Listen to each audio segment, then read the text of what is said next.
Now, ICT is not the best trading strategy, and I'm going to explain why.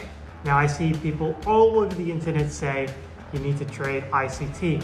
ICT is the only way. His theory makes sense. Why are you trading this way? And the realities of trading is that it's all about probabilities. It's not about always being right. So it really makes me confused why a lot of the people in the trading industry think you need to trade ICT. Does ICT have a 100% win rate? I don't think so. Damn!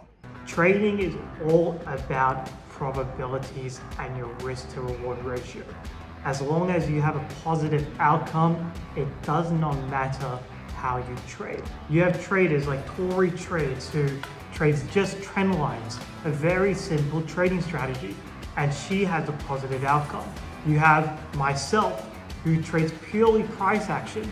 I don't use any fancy indicators or I don't go all over the top, and I am a profitable trader.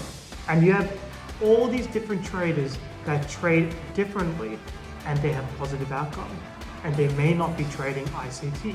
Here's a table I want to show you breaking down what you need in order to be profitable.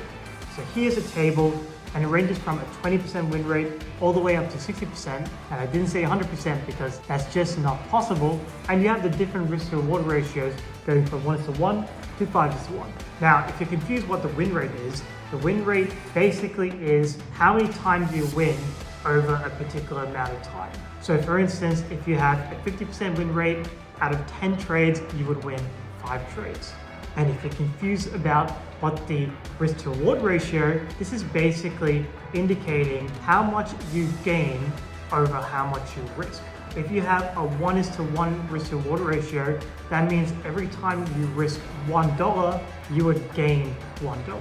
If you have a 1:5 risk to reward ratio, that means every time you would risk $1, you would gain $5. So I hope that simplifies things. So here's a table over here. It shows you that you don't have to have a 100% win rate in order to be profitable. Now, if we look all the way to the right, if we look at the 60% win rate column, you can see that from 1:1 risk to reward ratio all the way up to 1:5 risk to reward ratio, you would be profitable.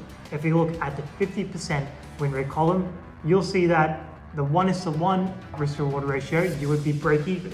Because every time you risk $1, you would gain $1. So if you're winning at 50% of the time, you would end up at a break-even scenario.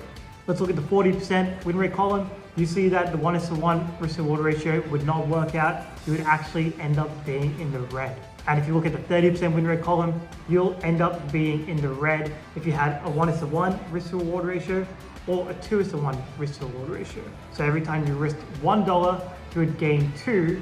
However, because you're winning 30% of the time, you just wouldn't be profitable. And if you look at the 20% win column, you'll see that if you had a risk to reward ratio all the way up to 3:1, meaning every time you risk $1, you would gain 3, you would not be profitable because you're only winning 1 out of 5 times. So it's very important to understand your win rate and your risk to reward ratio to understand if you're profitable. Not about which strategy you're trading and what everyone is interested in trading. That is not what determines if you're profitable. All about these 2 key components. I hope you guys enjoyed, and I'll see you guys in the next one.